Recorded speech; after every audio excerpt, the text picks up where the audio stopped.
শফিকুল মোল্লা। আপনি যে এই সুগার যে থেরাপি থেকে ভালো হয়, মিথ্যে কথা বলবেন না কিন্তু, হ্যাঁ? না। থেরাপি থেকে ভালো হয়, এটা কি আপনার শুনে প্রথমে বিশ্বাস হয়েছে? প্রথমেই আমি মানে আমি খুব বিশ্বাসই করি, হ্যাঁ। কিন্তু এখন আরো আমি নিজে পজিটিভ হলাম হ্যাঁ। যে আমার যেটা ছিল সেটা অনেক কমে এসছে। তাহলে এবং এইটা আমি যেমন আমি নিজে সুস্থ হয়েছি, নিজে ভালো হয়েছি, এবং আমাদের প্রত্যেক বাড়িতে কারোর না কারোর এরকম সুগার, কোলেস্ট্রল মানে Pressure। প্রত্যেক বাড়িতে বাড়িতে আছে। হ্যাঁ।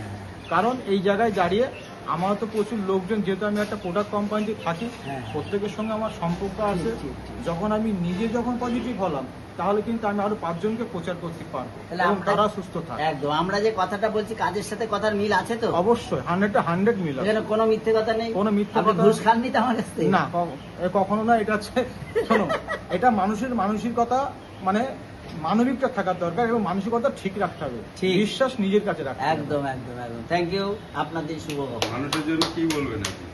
মানুষের জন্য বলবো যে এই থেরাপিটা মোটামুটি আমি যখন নিজে পজিটিভ হয়েছি, এবং আমি আস্তে আস্তে প্রত্যেকে যারা আজকে এরম সুগার পেশেন্ট এবং Cholesterol, প্রচুর pressure। প্রচুর টাকা নষ্ট হচ্ছে, কোলেস্ট্রল আছে, এবং আমি চাই মাত্র এখানে কিছুই না, অল্প পয়সার মার্জিনে মোটামুটি সুস্থ আমি জীবন। যা দেখছি নিজে সুস্থ হয়ে যাব, এবং আমি যে খাবারগুলো খাই হয়তো লিমিটে খাবো, কিন্তু সবই খেতে পারবো। একদম একদম।